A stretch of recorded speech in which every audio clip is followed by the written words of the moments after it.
Good afternoon, ladies and gentlemen. Welcome to our next session, Under the Bridge, MT4 Brokers Deep Dive.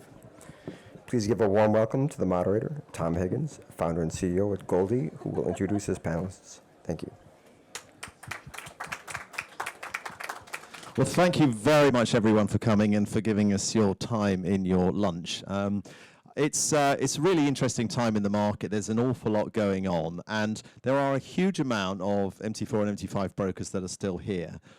What we're looking at now is what, from a technology point of view, but also from a broker's, a user point of view, from Daniel is representing here, is what sort of technology do you need to not just survive, but thrive now and going forward in a market that is dominated by one particular platform, and all the different bits that you need. So you're looking at the platform itself, a bit that's known as a bridge, but actually is considerably more than that. That used to be a term that just meant a little bit of an adapter between MT4 and another system that talked fix or something like that. But now it means really the liquidity management platform. People tend to use that term for. So when I say bridge, I'm referring to the liquidity management platform that brokers all need to use.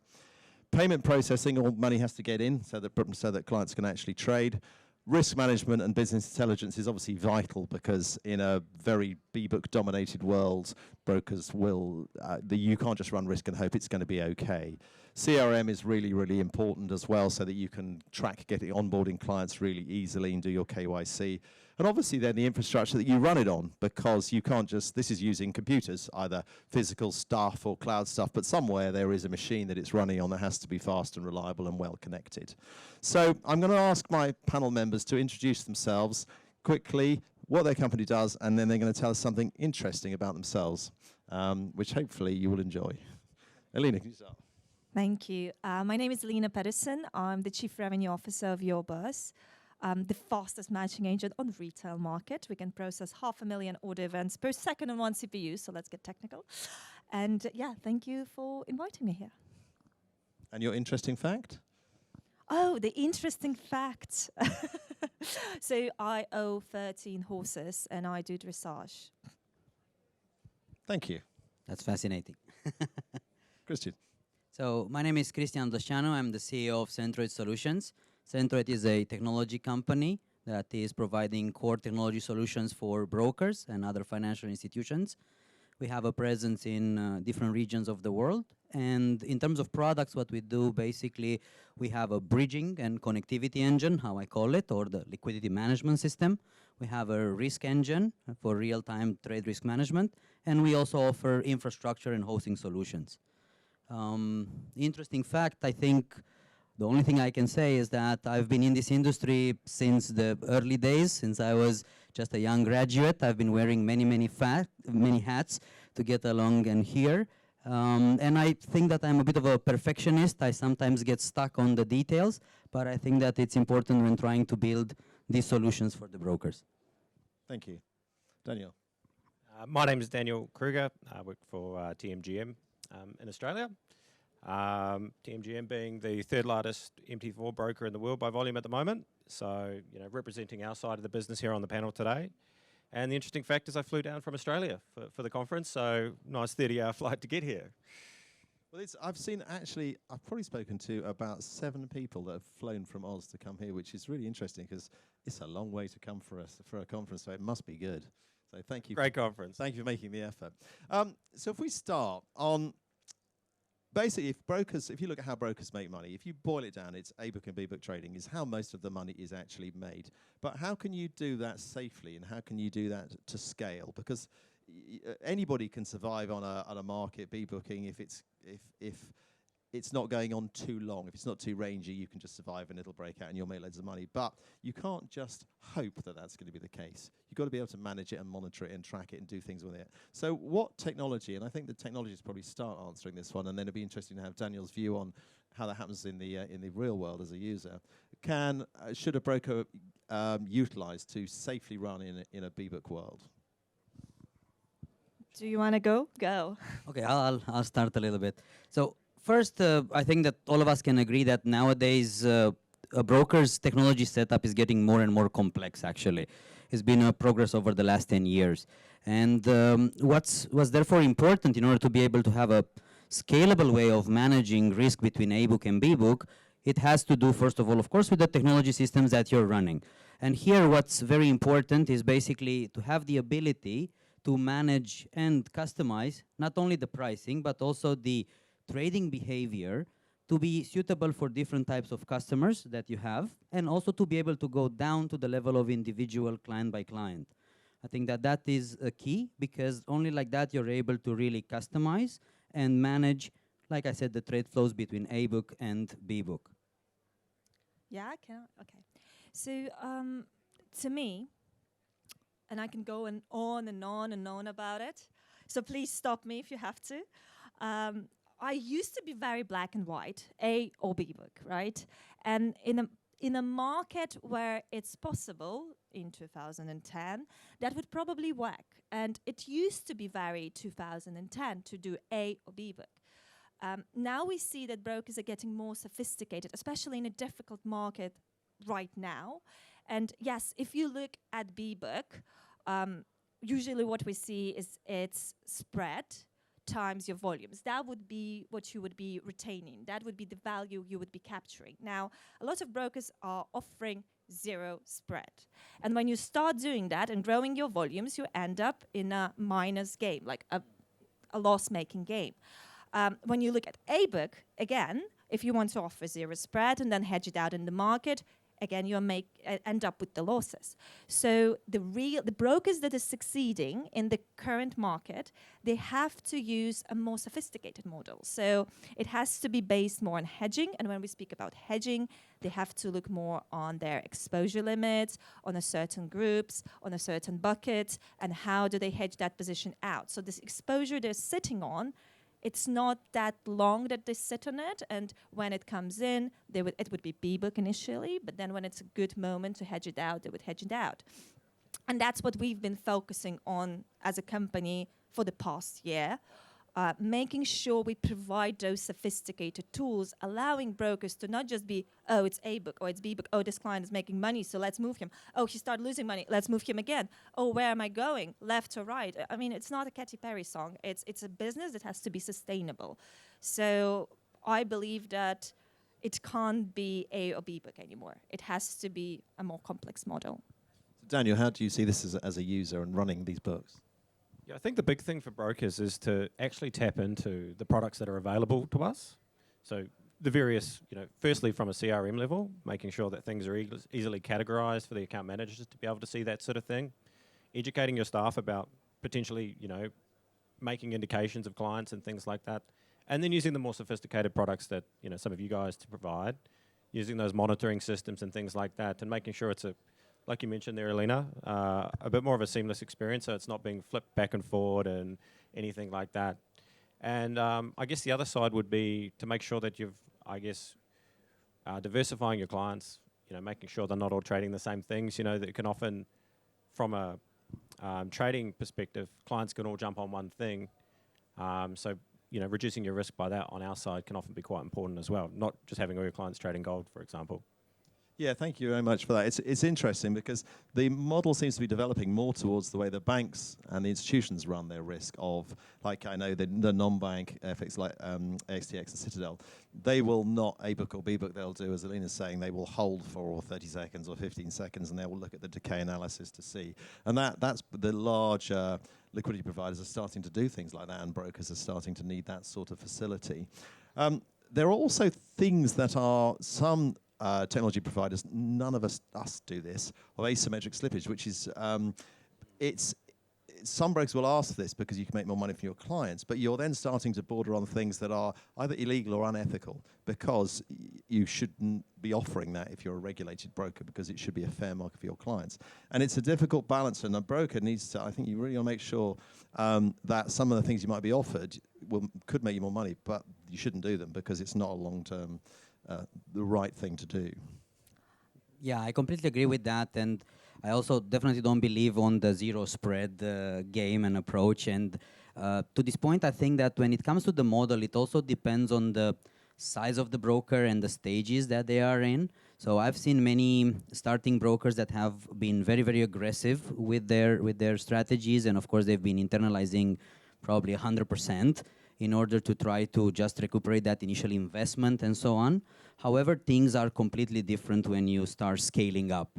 And when you have a growing operational costs, you need much more stability on the P&L.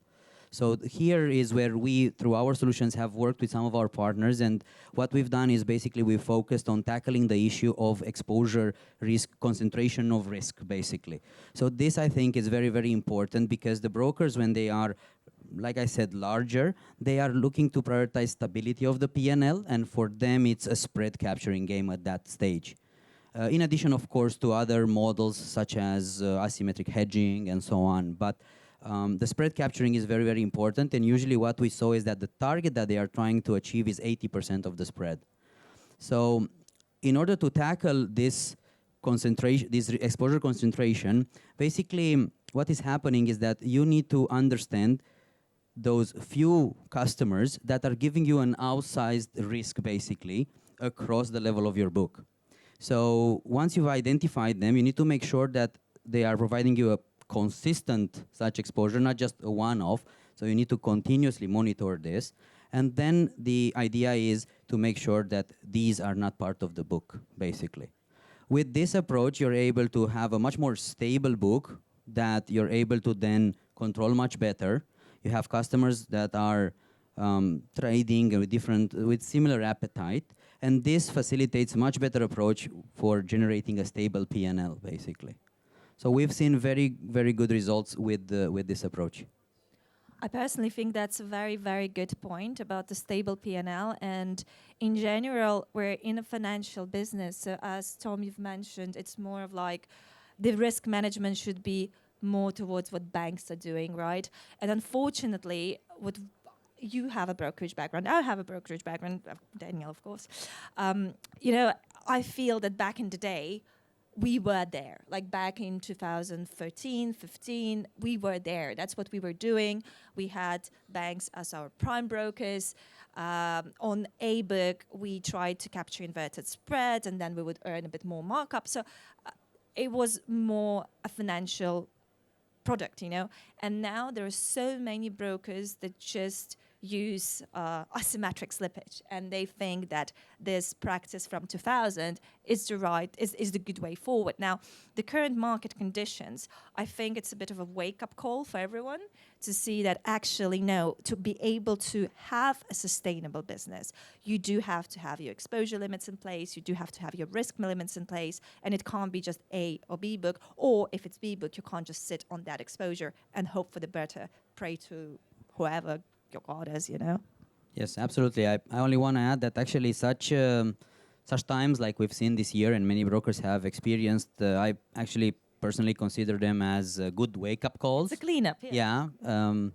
Obviously, none of us want to lose customers, but I think that it makes for a much more stable customer base and so on. And also, what I like is that it put a lot of emphasis on the type of solutions that we are offering. For example, on the risk management side, on the importance of the execution technology. So I consider it a very positive thing. If we can move on now to the risk management side of things, because MT4 and MT5 provide a number of tools built in to manage the risk. You can use these sort of exposure tools and stuff in there. And some people rely on that and a few spreadsheets and a few things like that. But is that good enough, or do you need to have third-party tools, whatever size of broker you are, to manage your risk? Or can you just rely on what's built in? Maybe Daniel, you can answer that as a broker. Would you think what's built in there is okay, or would you think that you need extra help? I think, like with anything, if you rely on the basics, you'll get a basic result. So with that, you'll get what you put in. So I think increasingly using these third-party tools are going to provide much better results. They can give you more information, and obviously then you can make better decisions and be able to drill down on things that are important, understand what Cristian touched on. If those tools can potentially show you those clients that you need to watch out for, and those are the ones, and there'll be a small amount of them, but those are the ones you always need to watch out for. And if they can identify that quicker, you can save yourself a significant amount. So those are the things that I think that the benefits can be there. I think a lot of kind of client categorization tools or classification tools, they prevent you from losing money, but they don't help you make more money. And that's where you have to be a bit more sophisticated. So for example, what we've implemented recently in your Bourse is that there are different types of, let's say, hedging mechanics, right? So you can sit on a certain exposure, you can wait for certain triggers to be able to hedge that out, exposure out in the market over a period of time, again, based on different triggers. So you have to look at your broker holistically and not just on a certain, like, specific client. It has to be based on different symbols you're offering, different groups, different buckets, and not just on, well, this client is profitable, this client is not. Right. Yeah, I agree with that. And I mean, just to answer a bit more generally to your question, Tom, I think that absolutely not. I mean, the tools for MetaTrader 4 and 5, they lack significant functionality. MetaTrader is a very good platform, has a lot of back office functionality that in terms of risk management, it lacks a lot. And so I think that brokers have struggled since a very long time. These platforms have been around since a very long time with the limitations on risk management. And what we've seen is that over the years, they have actively either built systems on their own or used third-party specialized systems for that. And what we also see as being a provider of risk management solutions is that actually every broker has slightly its own idea about risk management. So there's never, there's some common ground, but there's never an exact fit. So it really depends from broker to broker. And therefore, the good solutions out there have had to evolve into a very comprehensive, let's say, catalog of functionality that is available out of the box that brokers tend to make use of. Different brokers make use of different aspects. Yeah, it's a very broad term, risk management, isn't it? And it means lots of things to different people. For our products, we tend to use the term business intelligence now because it's a sort of bigger title that covers, rather than just managing risk, it's looking at opportunities as well. So it's sort of both sides of it. If we then sort of move on to liquidity management, so pretty much every broker is going to have a number of liquidity providers feeding into them because you can never rely on one because they might go down. They might, if you've only got one, then the pricing is not going to be that competitive. So you're going to have a number of liquidity providers to cover all the different assets that you want to offer to your clients. Is aggregation a thing that people still want to do? And I think if we start with Daniel as a user on this, it might be interesting to know whether you would aggregate or whether the fact that it's quite difficult to get PBs for most brokers mean that actually you need to have a different way of doing it. And so how would you see that? Well, I think what it comes down to in the end is what the client can experience. So obviously that, for most clients, would be the best spread and lowest slippage and everything that comes with that. So if in this case, for like ourselves, aggregation is probably the way we're going, and it's the way we go because we can pick what's going to work best for us, and that's going to translate down to that client experience that we're talking about. And a lot of brokers, I think, can, and even people on the other side, can forget that end user experience and making sure that, you know, using these tools and making sure that we've got the best liquidity no matter where it comes from, so we can give that the best, I guess, trading experience and trading environment to the clients. That's the most important thing, I think, you know, for us on that retail side. And so as tech providers, we all provide aggregation as an option to our clients, but are you finding that, what percentage do you think would be using aggregation as opposed to sort of primary, secondary routing?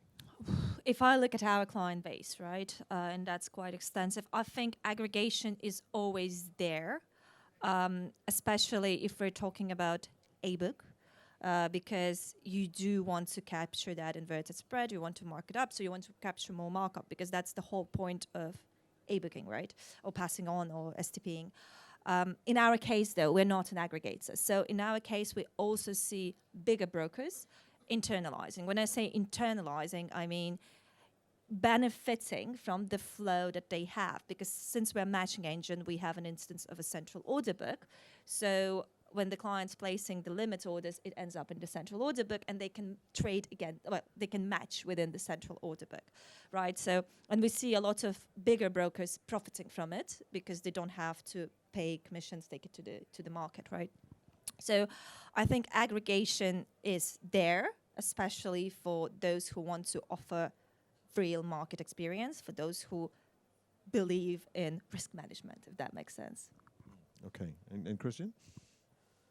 If I look at our customer base, I think that, well, there's a difference. There's definitely pricing aggregation, and this is for a number of reasons. You've mentioned redundancy. That's very important. Stability of price, it's another one. I think that there have been recently some situations where there were some off-market prices and spikes, so having that stability of the price is very, very important, and that's where you aggregate. Having access to deeper pool of liquidity is also very important. Even if you're internalizing, you want to have that sense of the market, right? But in terms of execution, I think that it's a smaller part of our customer base that are actually doing real aggregation, what I would call. And this comes down to also the operational overhead to manage that. So, of course, you can get benefits from the aggregation, capturing the spreads, adding additional markups, but you also need to be able to manage it properly. Now, the bridging engines have actually made this job easier. They facilitate a lot of tools. They track the positions and so on. But still, if you do not have the operational know-how and if you don't manage that properly, you can actually get into very big issues. So I think that it's quite a trade-off. If you have, of course, a prime broker, then, of course, that's what you would be doing because they take care of all of that and it's very easy. But not many brokers are at that stage. Yeah, I mean, it's for small and medium brokers, it is quite difficult to get a prime broker. So if they're going to aggregate prime of primes, then you've got problems of recycle liquidity because it's the same bank in all of them. I think it has to, yeah, of course you can't aggregate the liquidity providers that take, that is recycling the same liquidity, right? But if it's something, if it's unique liquidity sources, then of course it's beneficial. Yeah, interesting. So I think something that's coming out as a theme is that it's all about the client experience, from where Daniel's coming from. The way that brokers work best and the way that they grow best and survive and thrive best is by giving the best experience to their clients. So rather than thinking about themselves as how much money can I make as a broker, if you focus on how can I give the best trading experience so that clients will come to me, then you will make the most money. And you can, using the right technology to protect yourself against the... There are dodgy traders out there, we all know, and they will go around and they will hunt you down and they will use latency arbitrage against you and they will find you and they will take money from you. So you know there are bad actors there, and you can't just assume that they're not there. But I take the approach of most people are generally decent and they're not trying to do that. So as long as you've got protection against that and you're not just completely open, I think giving a really good client experience, as Daniel says, using the sort of technology that we provide is works really, really well.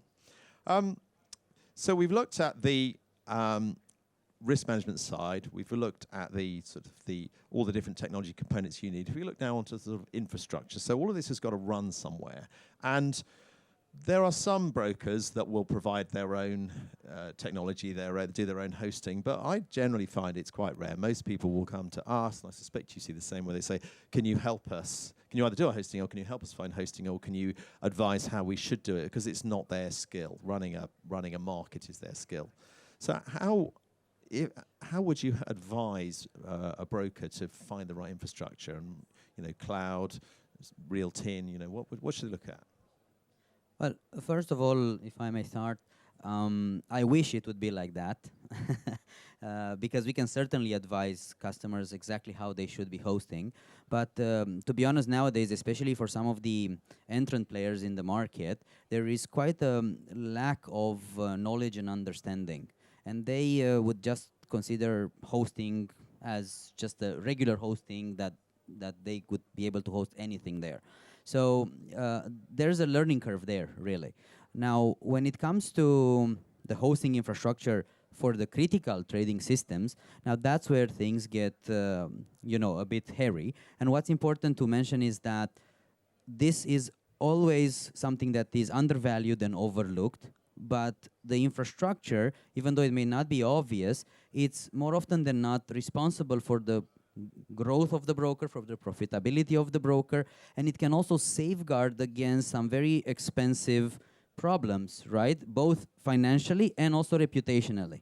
So infrastructure is very, very important. Now, as I've said before, a broker setup on the technology side consists of many different technologies and components now, and some are easier to host, and they can go on specific cloud infrastructures and so on, where it's easier to manage, easier to scale, and so on. But from my point of view, when it comes to those core components, such as the trading platform, the bridging and connectivity engines, risk management systems, and in essence, anything that is real-time and also sensitive to the market, you need to run that on purpose-built infrastructure. Well, I agree. Yes. Well, at the end of the day, it's about reliability and uptime, and we're talking about 100% uptime Monday to Friday, if you're not offering crypto. Now, when we look at 100% uptime Monday to Friday, it's only Equinix, because that's the only provider out there who understand how financial markets work. Anyone else you might choose to use might do maintenance on Thursday, 4 o'clock. And if that's what you're okay with, then yeah, sure, you can use other providers. Now, if it's Equinix, then of course it's bare metal machines. But again, now it would depend on the software itself. So, for example, your Bourse is run on Linux. We use real-time kernel. So we have to make sure that the machines are fine-tuned to do that. To actually, in our case, to minimize the latency, and we guarantee the worst case latency, which is 2 microseconds. Some of our competitors, their latency is 5 milliseconds, so they don't care that much about what they're running on. We do. And our clients do care about it as well. So that's why we're bare metal. Yes, maybe some smaller brokers can run on something else, but we don't recommend it. We've had quite a lot of experience across the whole range, because we a few years ago we took a big focus in the crypto market, and the crypto market is pretty much cloud. They don't really get anything that isn't cloud. And so we've got quite a few clients doing really quite large size using AWS and Azure. And I'd not really used it a huge amount before, and it was really interesting, and the uptime is incredibly high, the availability incredibly high. And I was pleasantly surprised how incredibly high it was. I don't think we've had a single AWS server or storage issue in 4 years that we've been using AWS for some of our clients, and I was quite surprised. Performance-wise, it is dedicated to you, so it's not like where you're sharing CPUs with other people. If you book a machine that's got 8 cores, you've got those 8 cores. They're not sharing them with someone else, but the whole machine might be shared. So you have to sort of manage it quite well, and it has to be matched well to your software. But it's interesting, for the right environment, it can be a very good flexible infrastructure, because you can fire up an environment in about an hour. So you can do that flexibility is offset against the guaranteed performance that Elina's talking about that's needed for other things. I agree with you on that, actually. And what I wanted to also say that resonates, that it really depends on what type of cloud you're using, because the cloud word is thrown out. So AWS and Microsoft Azure, they are proper cloud infrastructures. However, in addition to, let's say, the uptime and so on, we also need to take into account the location of the hosting infrastructure. That is also very, very important, especially if we talk about low latency execution and so on. And in addition to the hardware, it's also important all the connectivity and the network that goes with that, because we know that the requirements of our industry are very niche. So under normal situation, every solution maybe can work optimally, can work fine. But in those specific, very volatile situations, that's where it can be a very big difference. That's where fortunes are made or lost. So that's something. And you can't fine-tune your virtual machine either. You can't. No, you can't. It's sort of horses for courses, isn't it? Which is probably, you understand horses for courses. But it's quite interesting in the crypto world. They're not fussed by that. And also, if you look at them, you say, where are your clients? And they say, well, they're dotted all around the place, and they've got 500 milliseconds latency from their client to wherever they are. Adding a millisecond here or there for them, so it is depending on which market, is irrelevant. But for FX people who want it very quick, it's a different story. I think, yes, I've had quite a lot of experience with some crypto exchanges, and I think that what is a bit different there is that they are running a central limit order book. And Precisely, yeah, so the location is not necessarily as critical as for, let's say, traditional FX trading and so on, because you can be further away, but still your orders will be executed optimally, because they're just resting directly on the exchanges. And they will pump in the last lick if they have to as well. So they don't. Their clients are not, I'd say, as sophisticated as what we would expect in the institutional world. Yeah, it's a different type of market, and it's a different things for different needs. something I was looking at recently actually is the Equinix Metal. I don't know if you've looked at that, where it's operated like a cloud infrastructure, where you go on and you say, I want this machine, I want this configuration, but it actually builds it out of real hardware straight away, which is very clever. So in a few minutes, you can build something with the ease of a virtual environment, but actually it's physical. Yeah, I think they call it as bare metal as a service, Yep. something like that. So yeah, we've experimented with that. It's quite expensive, but it's quite clever. So if we now sort of look onto the broker market, so from the other side, from the user side of it, if we've got all this lovely technology we all produce, every broker would be exactly the same. So how can you differentiate what you do using technology or whatever so that clients are going to come to you? We know the good trading experience that you offer your clients obviously helps, but what else can you do? Sure. So to answer that first, just touching on talking about the servers and things like that, if you're dealing with those experienced retail clients and you're trying to target those sophisticated retail clients, perhaps, those people who are very knowledgeable about what they're looking for, making sure that you have multiple trading servers, making sure that you have that low latency that they might be looking for, and having the right tools and things that they want to be able to trade off is extremely important. When it comes down to, I guess as a basic. From there, making sure, I think having multiple platforms is increasingly important for many brokers now. And then providing various different trading tools and things, be that analytical tools. Many traders now becoming more interested in not just their own trading decisions, but tools that can help them make trading decisions. There's various different share analyticals or FX analyticals, those sort of things that you can bolt on and the clients can access, and obviously that helps us as brokers be able to stimulate our volume and deposits and everything that comes with that. So those are the two sort of the basic things that I can think of. Is there any AI you're using? I mean, AI's had the most extraordinary week, but apparently it's all back to normal now. Sam's back there, but there we go. I think in many cases it's been a bit of a buzzword. Companies say they're using AI for this or AI for that, but in many cases it's probably machine learning and things rather than... It's only... Yeah, exactly.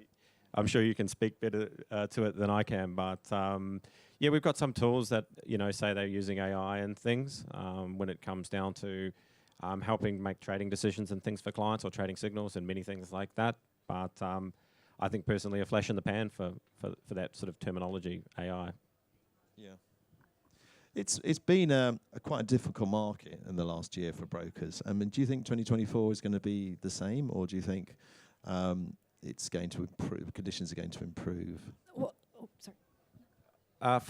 For our side, it's been a great year. We've hit record numbers quarter on quarter. Congratulations. But in many cases, I think it was kind of, I guess, playing on easy mode for a lot. Of brokers could come into the market with crypto and all of these things that have stimulated people's trading and stimulated interest in trading. I think in the past, trading was seen as something that was a bit boring, or people thought they were quite sophisticated. But we've had a lot of new entrants to the market, a lot of younger people and things like that, a huge influx. Now, for brokers to be successful, in my opinion, you're going to have a very solid product, very good team, great service, and it's going to be harder to survive than in the past. You can't just throw out any old system and hope it works. And you have to have these add-ons. You have to have that level of sophistication, I think, to grow and succeed over 2024. So I think all in all, good brokers will continue to do very well. I guess it's like any market. It's never easy to make money for very long. There's a gold rush for a period of time, and then competitors come in and it settles down. I think, Elina, you were going to say something. Sorry, yeah, thank you. I think, if we look at the market currently and all the brokers that struggled, predominantly these were the brokers that offered artificial conditions, right? Zero spreads, guaranteed stops, this and that. And then ultimately they used technology that would offer things such as asymmetric slippage, right? So when you go back to that kind of... I don't want to say the word, but if you go back to that, like kind of dealing desk practices that are geared towards abusing your trader in a way and not the real market conditions, then that's what you will end up with. You will end up struggling. And I guess that's why Daniel says they're not struggling, because when you use proper technologies that can create a real market, I don't know, use volume bands, charge a little bit more markup on a different volume level, even if it's B-book, and you will still be more profitable than by ruining your reputation by slipping your clients for no particular reason and they're not knowing why it's happening. So I really, really hope that it's been a wake-up call, and next year, and we've been cycling through this. Like, let's look 10 years back. It's been 2011, I think, was a very bad year, and a lot of brokers failed, and there was a lot of mergers and acquisitions. So I think we're just cycling through another stage of a cleanup, and hopefully brokers will start using more sophisticated technologies. Could I ask you to start thinking of some questions that I'm going to ask? I'm going to ask the audience to come back with in a few minutes, because we've got 7.5 minutes left, so we're carrying on talking, but start thinking of some questions. So I want to ask Daniel, what should we be building next for you? What are we not doing? I mean, that's a very good question, because I think that there's a lot of fantastic operators out there like yourselves who, in general, I think are offering fantastic options for us at the moment. But if I was to speak as a broad term, I think anything that can help you retain your client for longer through building their trading ability, I think generally is going to be sort of the things that can help us. I guess me in my role more than anything. There's a lot of sophisticated tools out there already when it comes to behind the scenes. You've built some incredible things that, like you guys have mentioned, all these options that we have now. But the big thing that I can see is to put that same level of interest into how the client can be helped, build those out for the client, and then that will obviously translate into a longer client value, more volume, more trading for everyone. So that would be my thoughts on that. Is there other asset classes that are interested in, like crypto? I mean, it's been the most extraordinary journey of the last 2 days for Binance, with CZ, now not CZ or whatever he's called, XCZ. I think for regulated brokers, it's a fantastic opportunity, because with so many of these crypto exchanges being completely offshore, completely unregulated, money laundering, take your pick, we're seeing clients come back to us because obviously, the client segregated trust accounts, tier one, all of that sort of thing is definitely leading to clients coming back to those, regulated brokers, and obviously leverage on crypto and things helps with that too. And what will they be trading Bitcoin, but through a regulated broker, you mean? Yeah. In many cases, Bitcoin would be the most popular for price action. Some people who buy and hold might also shorten things into the market, or many people just trading in and out and looking for leverage as well. Is something that's becoming incredibly popular. Some brokers have got it up to 200 to 1 now on some of those crypto products. Yeah, I mean, my view is that it just becomes another asset that you add to the platforms that you use, rather than being a completely separate industry. Nothing beats gold. I think we're 70% gold, so yeah, I think we're with that. Yeah, well, gold, that's why we call ourselves gold, because gold is a positive image. It's unfortunately, if we go to some parts of the world, in the Middle East, they think we sell gold. So I get people coming up to me all the time saying, I want to buy some gold. I said, honestly, I haven't got any gold to sell. Potential side business? Well, yeah, possibly. Yeah. The last thing I want to sort of talk about is MT4 and MT5. There's still a lot of MT4 brokers around there who are just providing MT4. MT5, from a technical point of view, is a considerably better platform. Underneath, the architecture of it is structured better. It's scalable. It's clusterable. You put more servers in it, and it's just generally a better structured system with better APIs. But there hasn't been a wholesale move. Not everybody has gone from MT4 to MT5. Why is that? Simply put, client demand. Very, very simply put. You can offer many other platforms that are better. They look better. The user experience is better. They're stronger. You name it. But the clients ask for MT4. They want it. So we'd be doing ourselves a disservice to look to move away from it. And I mean, that's what it all comes down to. I worked with many clients over the years, and you can recommend them and say, look, you might be more interested in trading this, or this will give you a better experience. But they go back to MT4. Maybe it's something they've been used to and learnt on and things, but overwhelmingly that's what we see. And I'm not sure with you guys what your percentage of clients is MT4 against MT5. I can take that. Well, actually from our side we have seen quite a big move to MT5 as well. So of course you have the very large established brokers that have managed to get their MetaTrader 4s, and they have many of them and so on, because they're not that scalable. But for the newer participants, it's harder to obtain. There are still ways to do that. Not going to get into those details, but still we see quite a lot of MT5 brokers now entering the market. So we do see a gradual shift. It's a forced shift because I think that yes, traders are still demanding MetaTrader 4, but if that is not available, then MetaTrader 5 is the best option. Well, I'd say that predominantly our clients have MT4, MT5, several MT4s, one MT5 because it's so much more scalable, and some other platforms as well. So we see clients that kind of go multi-platform in a way. I must say that we've just launched like a premium LP package where we give a small part of your burst for free to the startup brokers. And those brokers are predominantly MT5. But I guess that's because they're startup and smaller brokers. Yeah, I think so. We're probably seeing the same thing with new people all taking MT5 because they can. And because I think one of the problems with it is because it looks pretty much the same to the end user.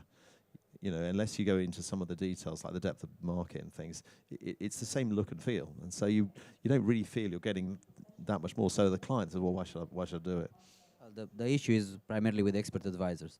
Yes. Although I don't know now, there must be so many people who can write them. I mean, I wouldn't go on an open market with something I've written. MPL5. Yeah, well, yes. But if I've got a lot of IP in something I've written, some real value in, I wouldn't just find anyone on the internet to convert it into MQL5 because it's going to disappear, the IP, and someone's going to take it. So I would only do that with someone that I knew and trusted, and I paid a reasonable sum of money to actually do it because you know what's going to happen. Do we have anyone who has any questions in our last minute and a half? Yes, we have a question at the back.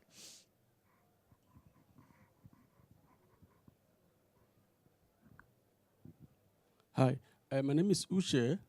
I just have one concerned question to ask. Anyone can answer me, please.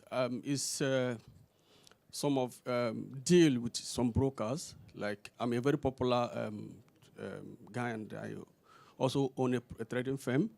A lot of them do contact me almost on daily basis, like giving me a deal, and their deal is mostly they have this concept of 60%, 40%. And I see that their business model, when I go further to discuss with them, I see that their business model is just focusing on going out there, bring clients to come and lose their money so that you guys could share the money. And so for me, when I started trading 15 years ago, that wasn't the concept. I mean, when I came into the industry, the concept was purely dealing on the market, make profit or loss, then that's it. It wasn't the concept of making it. So I see it look like the system is now structured to make clients lose money and go off the market, and it's affecting the market out there. Is there anything that warranted that, or anything that can be done to prevent that, or why is it so like that? I can answer that.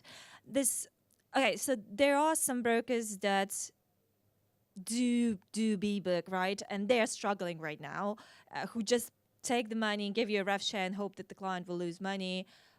We are not the technologists in here who can speak about that. Now, though, there are, in fact, brokers who are very, very good in hedging their exposures. So it doesn't mean that they would be trying to do something to help the client lose money. It just means that they can be very, very clever in how they hedge the position in the market. So then they are still, because they're trading as well. So then they will be able to offer you that rev share without necessarily having this conflict of interest. I don't know if that makes sense. I think we need to wrap up now because we've run out of time, but thank you so much for attending and thank you for listening. I think to sort of summarize, I'd say, if you think about structuring your brokerage around making the best experience for the clients, protecting your profit and you don't want to lose money, using reliable technology providers like we have on the panel, then I think you're going to do well. So thank you very much.